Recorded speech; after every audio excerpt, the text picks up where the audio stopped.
This video covers filling out a PDS4 bundle label. In this video, we will show how each bundle is described in the archive and how it relates to its member collections. We describe how updates are tracked in the label and how to link other references that are pertinent to the bundle. Finally, we show how metadata is entered to make your data easier to find using search engines. We will be using the Oxygen XML editor. Feel free to pause or go back in the video at any time. A bundle is the highest level of organization within an archive. Bundles are composed of one or more collections. As with collections, each bundle is itself a product, but in this case, a product that defines a high-level relationship among collection products. Unlike collections, bundles do not have inventory files. Rather, each member collection is enumerated in the label. The first section of each label is the identification area. A bundle label identification area is similar to what we would see in an observational product label. The logical identifier is the lid of the bundle. The title is the name of the bundle. Information model version is the version of the PDS4 schema against which your label will be validated. It can be found at the beginning of the .xsd file for your label. See the schema location highlighted at the top of this label. The product class must match the type of label listed at the start of the label. Since this is a bundle label, the value is product bundle. Though it is not required, it is helpful to include the citation information class. The citation information class has two required attributes, description and publication year. There are also several optional attributes. You can include one each of author list, DOI, and editor list, which we strongly recommend. You can also include as many entries of the keyword attribute as needed. Keyword entries add more metadata about your bundle and therefore make your data easier to find. The last section under identification area in this label is modification history. This class is optional but is highly recommended for products that have been updated and have a version ID higher than 1.0. Each time the product is updated, add a modification detail class here. Modification detail has three required attributes: modification date, version ID, and description. Modification date is the date you modified the product. For the sake of consistency, be sure to maintain a chronological order between modification dates if you have multiple modification detail entries. Version ID is the version number for this particular modification of the product. The latest version ID in your modification history should match the version ID given above in identification area. Be sure to increment your version ID with each successive modification detail. Finally, in the description attribute, write a description of the changes made to the product that warranted a new version. The next section after identification area in this label is the context area. This class is optional and contains the same fields as the observation area of an observational product label. However, fields required for observational products are optional in the context area. The wide variety of classes available in context area allow for a very detailed description of the product you are providing the label for, but not every class applies to every product. Possible classes include discipline area, investigation area, observing system, and time coordinates.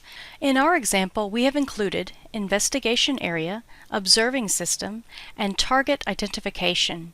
Investigation area identifies the mission or study that produced the data for your archive and has two attributes and one class, all of which are required. Name is the name of the mission or study.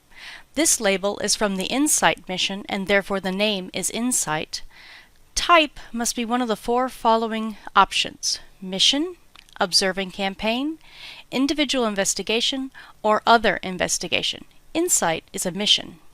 Internal reference contains identifying information for the context product related to this mission. For every mission, there must be a related context product that describes that mission. In this case, the lid reference is the lid for the Insight mission context product. The reference type must be Bundle to Investigation. Observing System provides descriptions of the equipment used to collect the data contained in this bundle. There's only one required class for Observing System. Observing System Component describes each piece of equipment used in collecting the data.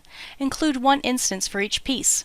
For our label, we have two instances of Observing System component, one for the InSight spacecraft and one for the magnetometer on board that spacecraft that was used to collect the data. Both the spacecraft and the magnetometer have related context products, referenced here by their lids. The last class in the context area for this label is Target Identification. Use an instance of target identification for each target related to the data in the bundle. There are two required attributes, name and type. The name is the formal name of the target. For this bundle, the data is from Mars. The type is chosen from an enumerated list available on the PDS website. In this case, Mars is a planet. It's optional, but you can include an internal reference linking the bundle to the context product for your target, in this case, the lid for the Mars context product. The reference type must be Bundle to Target. This label includes the lids for 4 context products. Context products are created as needed, such as for new missions and instruments, and many are pre-existing, such as the context product for Mars. Ask your node representative for more information on what context products you may need. The reference list class is not required for bundle labels, but can be especially helpful in preventing repetition between collections and bundles, as you can reference the products from one source instead of having multiple copies in several locations. Include here any papers or other references that are relevant to the entire bundle. This label has one external reference. External reference refers to links from outside the PDS. Include here anything not included within your archive that is still pertinent and/or necessary for future data users.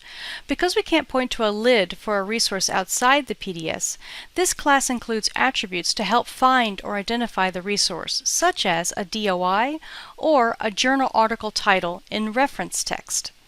Here is where you might also include a related PDS3 source. There is an optional description that could be useful in describing why this reference is important to your bundle. If you need further assistance with this, contact your node representative. The next section is the Bundle class, which is required for bundle labels. The Bundle class has one required attribute, Bundle Type, and one optional attribute, Description. Bundle type must be one of the following: archive or supplemental. Use the supplemental value if your bundle doesn't contain any observational data at all. A bundle of document collections would use supplemental. Our bundle is a data bundle and therefore uses archive.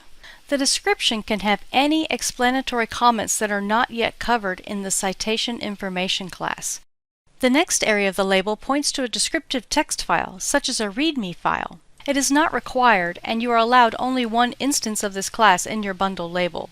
Include this class if there are any descriptions, documents, or other additional information needed to understand this bundle. There is no defined format for the contents of the README file.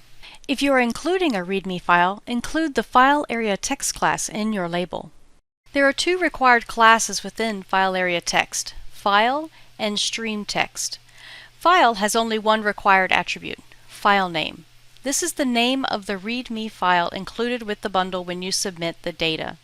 Stream text has 3 required attributes: offset, parsing standard ID, and record delimiter. There are also several optional attributes: name, local identifier, MD5 checksum, object length, and description.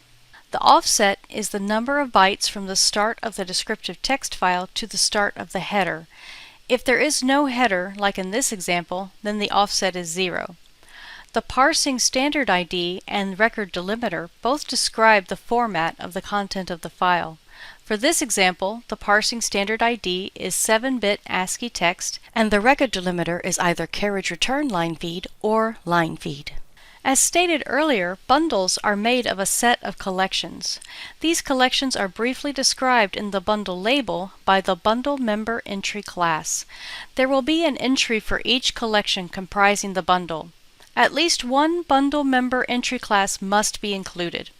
There are only 3 attributes for the Bundle Member Entry class, and they are all required: lid reference or lidvid reference, member status, and reference type. In each bundle member entry instance, there can only be one of each attribute. The lid or lidvid reference is the lid or lidvid for each collection. Sometimes it is necessary to include collections in a bundle that have been included in another bundle. Member status describes whether the collection is a primary member, where this is the first bundle it has been included in, or a secondary member, the collection has been included in a previous bundle. Our example has only primary members. The final attribute is reference type. This describes what type of collection we are including. The valid entries here are of the form bundle has blank collection. This example has a browse collection, 2 document collections, and 4 data collections. This video covered filling out a PDS4 bundle label. In this video, we showed how each bundle is described in the archive and how it relates to its member collections. We described how updates are tracked in the label and how to link other references that are pertinent to the bundle. Finally, we show how metadata is entered to make sure your data is easier to find using search engines.